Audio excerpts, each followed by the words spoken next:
सभी मसीह प्रेमी साथियों को जय मसीह की। आज मैं परमेश्वर का वचन आपके साथ लेकर आया हूँ।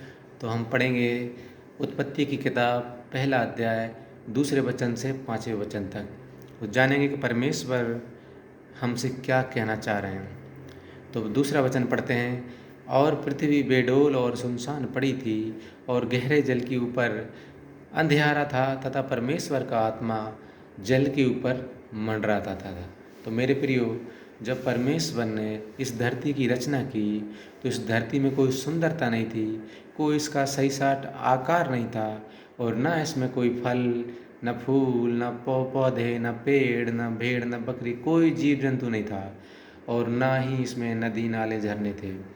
तो परमेश्वर का आत्मा गहरे जल पे जो अंधेरा था उस पर मंडराता रहता था।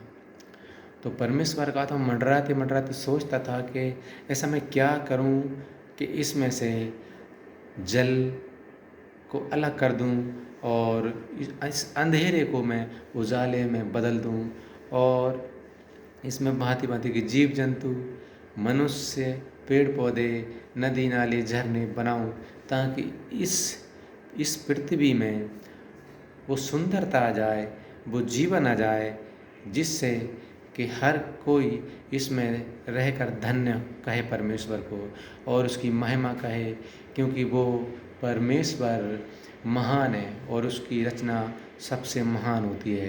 तो मेरे प्रियो, ऐसे ही हम लोग रहते हैं संसार में कि हम भी बेडौल रहते हैं। हमारे अंदर भी जो खूबियाँ हैं परमेश्वर के मन को भाने लायक वो रहती नहीं है। हम बुरी बुरी चीज़ों में मन लगाते हैं। हमारे अंदर परमेश्वर का वचन नहीं है, पवित्र आत्मा नहीं है, पवित्रता ही नहीं है, ईमानदारी नहीं है, हमारा चाल चलन ठीक नहीं है और हमारा व्यवहार ठीक नहीं है। इससे हम परमेश्वर की नज़र में बेडौल हैं। हमारे अंदर कोई अच्छी चीज़ नहीं है। तो हमारे अंदर भी जैसे पृथ्वी सुनसान पड़ी थी, उसके गहरे जल के ऊपर अंधेरा था, वैसे ही हमारे जीवन में भी बहुत सा अंधेरा छिपा हुआ है और परमेश्वर की जैसे आत्मा उस जल के ऊपर मंडराती थी, वैसे ही उसकी आत्मा हमारे आसपास मंडराती है और सोचती है मैं इसको किस तरह रोशनी में लेके आऊँ, किस तरह इसको उजाले में लेके आऊँ ताकि ये अंधकार से बाहर आए और इसको परमेश्वर की राज्य की महिमा दिखे और ये बुराइयों पापों को छोड़कर परमेश्वर के वचनों की तरफ चले और उसकी आज्ञाओं को मानने वाला बने। मेरे प्रियो, परमेश्वर हमसे यही चाहता है कि हम हर एक बुरी चीज़ से बाहर आ जाएं और हर एक गलत संगति से दूर हो जाएं ताकि परमेश्वर की पवित्र आत्मा हमारे अंदर आए। जब परमेश्वर की पवित्र आत्मा हमारे अंदर आएगी तो वो हमारे अंदर एक नया उजाला, एक ज्योति लेकर आएगी, क्योंकि परमेश्वर ने कहा है कि जगत की ज्योति मैं हूँ। जब वो जगत की ज्योति हमारे अंदर आएगी तो हमारे अंधकार को वो प्रकाश में बदल देगी और फिर कोई अंधेरे की शक्ति हमारे ऊपर हावी नहीं हो सकती। तब हम अगला वचन देखते हैं, तीसरा। तब परमेश्वर ने कहा उजियाला हो, तो उजियाला हो गया। यहाँ मेरे प्रिय भाई बहनों, परमेश्वर सिर्फ बोलने से उजाला हो गया, परमेश्वर के बोलने से। वैसे ही हम अगर कोई बुराई में चल रहा है या पाप में चल रहा है या बुरे काम में चल रहा है, अगर हम उसको बताएं परमेश्वर का वचन और उसको सही सही रास्ते पे लाने की कोशिश करें, परमेश्वर के बारे में बताएं, तो जैसे बोलने पे उजाला हो गया था परमेश्वर के, वैसे ही अगर हम उससे बोलेंगे तो उसके जीवन में भी उजाला आ जाएगा। हालेलुया। मेरे प्रियो, बहुत से लोग अंधकार में, उनको हमें रोशनी बताने की ज़रूरत है, क्योंकि परमेश्वर ने कहा है कि जगत की ज्योति तुम हो। मतलब परमेश्वर हमको भी ज्योति ठहराया है। तो वो ज्योति का काम क्या होता है कि उजाला देना, प्रकाश देना। तो हम भी मेरे प्रियो जहाँ भी रहें हम उजाले का काम करें ताकि अंधकार दूर दूर तक भाग जाए, क्योंकि जो ज्योति रहती है, जो दीवट पे दिया जला के रखते हैं लोग, उसके उजाले से दूर दूर तक उजाला दिखता है और दूर दूर तक उसकी रोशनी में रास्ता नज़र आता है। मेरे प्रियो, ऐसे ही हमको ज्योति बनाया है प्रभु ने, तो हमको भी बोलना है जो अंधेरे में चल रहे हैं उन लोगों के लिए, तो उनके अंदर भी उजाला आएगा, विश्वास है इतना। और चौथा वचन हम पढ़ेंगे, और परमेश्वर ने उजाले को देखा कि अच्छा है, और परमेश्वर ने उजाले को अंधियारे से अलग किया। तो मेरे प्रियो, यहाँ परमेश्वर ने उजाले को देखा कि ये बहुत अच्छा है, अब इसमें सब कुछ दिख रहा है, कोई छिपा हुआ नहीं है, और परमेश्वर इससे खुश हुआ। तो फिर जब जिस चीज़ से खुश होता है परमेश्वर, उसको प्रिय जानता है, और उसने उजाले को अंधेरे से अलग कर दिया।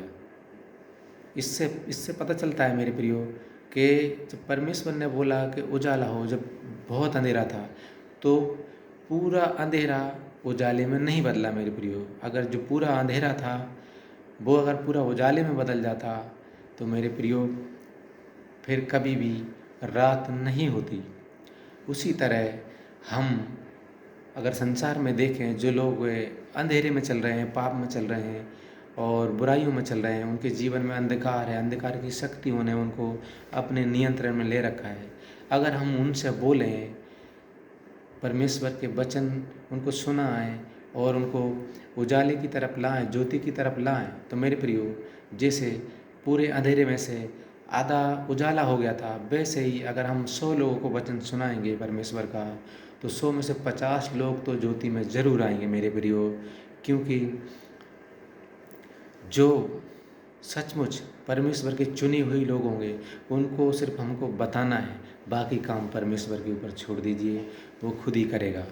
तो जैसे सारे अंधेरे में से आधा उजाला हो गया और आधा अंधेरा ही रहा, वैसे ही सारे पापियों में से आधे तो उजाले की तरफ, ज्योति की तरफ आ जाएंगे और आधे अंधकार में ही रहेंगे मेरे प्रियो। और हम यहाँ पढ़ते हैं 5वां वचन, जो कि ऐसा लिखा हुआ है, और परमेश्वर ने उजियाले को दिन और अंधियारे को रात कहा, तथा सांझ हुई, फिर भोर हुई, इस प्रकार पहला दिन हो गया। तो मेरे प्रियो, जब परमेश्वर ने देखा उजियाला बहुत सुंदर है, इसमें कोई चीज़ छुपी हुई नहीं है, वैसे ही हमारे अंदर जो अंधकार था उसको परमेश्वर की ज्योति ने उजाले में हमें लेके आया, तो हमारे अंदर कोई बुराई नहीं रहेगी, कोई पाप नहीं रहेगा, कोई ईर्ष्या नहीं रहेगी, कोई चिड़चिड़ापन नहीं रहेगा, कोई दोष नहीं रहेगा मेरे प्रियो। तो परमेश्वर को जैसे उजाला पसंद आया था, वैसे हम भी पसंद आएंगे, और वो जो अंधेरे में लोग हैं और जो बुराई में लोग पड़े हैं, उनसे परमेश्वर हमें अलग कर देगा। और इसलिए मेरे प्रियो, हमेशा हम ये ध्यान में रख के चलें कि हम ज्योति की संतान हैं, और ज्योति कौन है? प्रभु यीशु मसीह, क्योंकि जगत की ज्योति वो है, और फिर उसने बोला है कि जगत की ज्योति तुम हो। तो ज्योति की संतान ज्योति, और ज्योति का काम है उजाला देना, और उजाला देना हमारा काम है। तो मेरे प्रियो, जहाँ भी अंधेरा होता है वहाँ एक ज्योति बहुत से अंधेरे को दूर कर देती है। आपने देखा होगा, अभी दिवाली का टाइम है, तो अंधेरी रात में भी अगर एक दीपक जला के रखते हैं हम बाहर, तो बहुत दूर तक का अंधेरा दूर हो जाता है। तो मेरे प्रियो, आपको ध्यान रखना है, आपको भी ज्योति का काम करना है। मेरे प्रियो, आपको अगर वचन अच्छा लगा हो तो ज़रूर करके बताएं, और मेरे YouTube चैनल को सब्सक्राइब ज़रूर करें। जीसस टाइम के नाम से मैंने चैनल बनाया है। मैं परमेश्वर के वचनों को इसमें रोज़ डाला करूँगा। सबको जय मसीह की।